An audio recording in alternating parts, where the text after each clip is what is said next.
तो मालदीव के जो प्रेसिडेंट हैं वो आना चाहते हैं, ये बड़ा इम्पोर्टेंट। इसके ऊपर मालदीव जो है वो they had to backtrack, they had to step back. 36 द्वीपों के समूह वाले लक्षद्वीप के कायाकल्प की तैयारी शुरू हो चुकी है। इसकी शुरुआत की है टाटा ग्रुप ने। टाटा ग्रुप की इंडियन होटल कंपनी ने लक्षद्वीप में 2 ताज ब्रांडेड रिजॉर्ट्स खोलने का ऐलान किया है।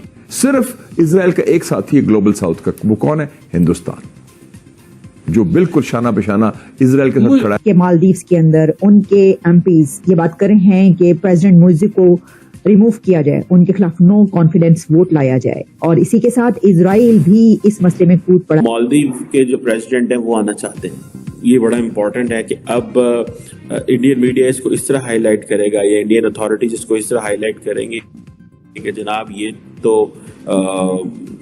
ये जो मूव है, ये जो इंडिया का जो एग्रेसिव स्टैंस है, ठीक है, इसके ऊपर मालदीव जो है वो they had to backtrack, they had to step back, but in reality if I were, जैसे मैंने कमेंट किया था, वो जो लोग थे जिन्होंने इंतहाई गलत कमेंट किए, ऑब्वियसली उसका जो नुकसान ये पता चला। देखें, आपको जो मुल्क होते हैं।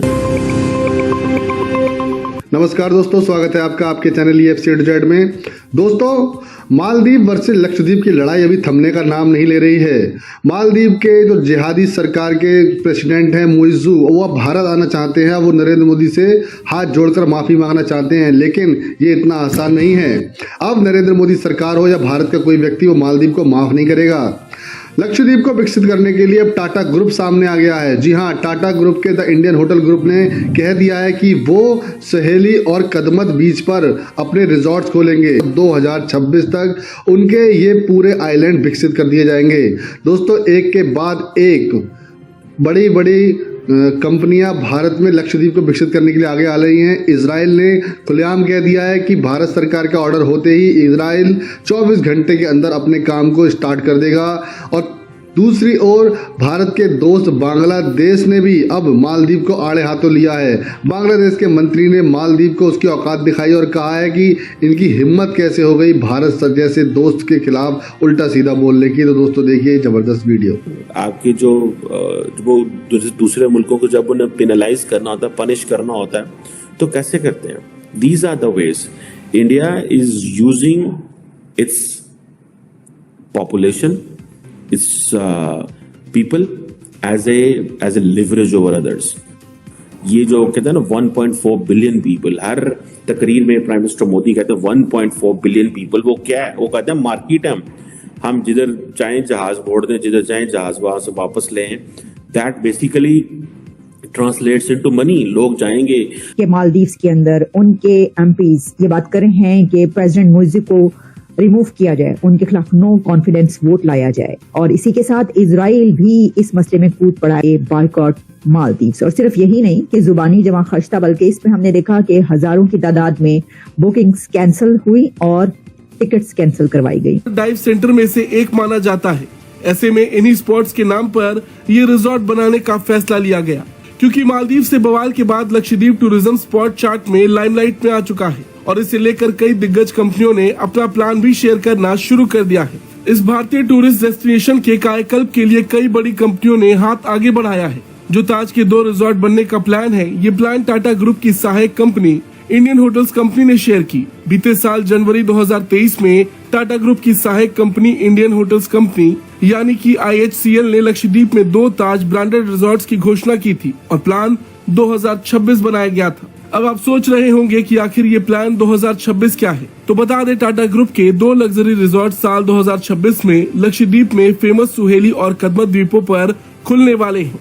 IHCL ने लक्षद्वीप में रिजॉर्ट्स के AMU पर साइन करने के बाद इसकी घोषणा की थी।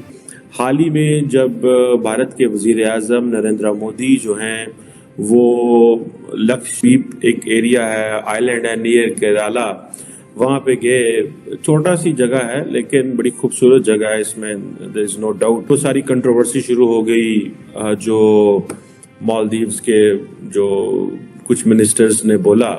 लेकिन मजे की बात यह है कि इजराइल की जो एम्बेसी है भारत के अंदर, उन्होंने कहा जी कि हम भारत के साथ खड़े हुए हैं, लेकिन किस अंदाज से कहा वो मैं आपको बताता हूँ।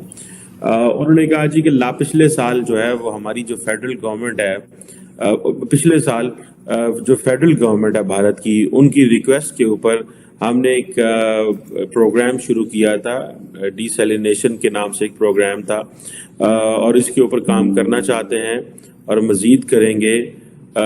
जिसको जारी बात है इंडिया जो है, इंडियन मीडिया जो है उसको बहुत ज्यादा हाईलाइट कर रहा है कि देखें इजराइल जो है टेक्निकली बात तो ये हो रही है कि मालदीव्स ने प्राइम मिनिस्टर मोदी को टारगेट किया, लेकिन इन रियलिटी जो इम्पोर्टेंट चीज उसमें ये है, जो सबसे इम्पोर्टेंट चीज वो मुझे नजर आती है कि इजराइल जो है आजकल बड़ा एक्टिव हुआ है, एक तो पूरी दुनिया में टू गैदर द सपोर्ट, क्योंकि इस वक्त पोजीशन ये है कि कोई मुल्क भी लार्जली इजराइल की जो बम्बार्डमेंट है गजा के ऊपर उसको सपोर्ट नहीं कर रहा।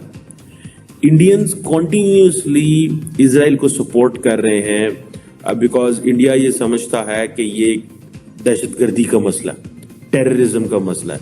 जो गजा से हमास के लोगों ने हमला किया ये टेररिज्म है, एंड इन रिस्पॉन्स इतना वायलेंस इजराइल ने किया कि इवन के इंडिया को भी कहना पड़ा, नरेंद्र मोदी को भी कहना पड़ा, जो ग्लोबल साउथ कॉन्फ्रेंस थी, कि इसका हल निकलना चाहिए, ये बंद होनी चाहिए चीजें, और इवन कि उन्होंने वोट भी दे दिया यूएन में। सो इट मीन्स कि इंडिया जो है वो एक कॉन्टिन्यूस सपोर्ट है इजराइल के लिए।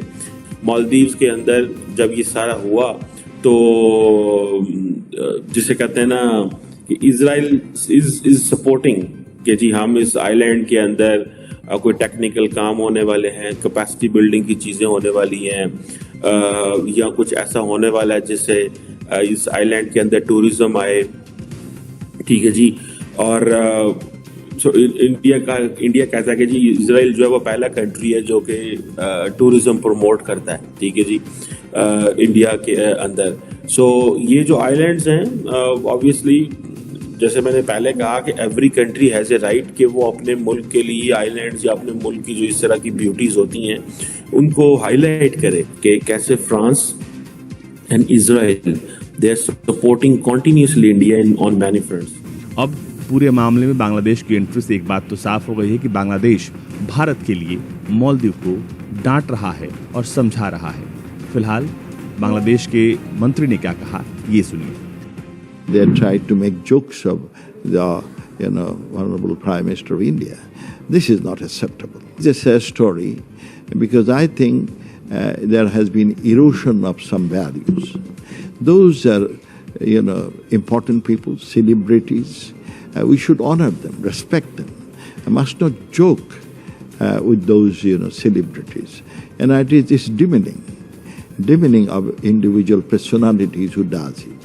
So I don't know the detail of it, but as I understand that they tried to make jokes of the Honorable Prime Minister of India. तो आपको ये वीडियो कैसा लगा कमेंट बॉक्स में जरूर लिखिए। इस वीडियो को लाइक कीजिए, शेयर कीजिए, सब्सक्राइब करना ना भूलिए आपके चैनल EFCZ को। तो मिलते हैं अगली वीडियो में। जय हिंद।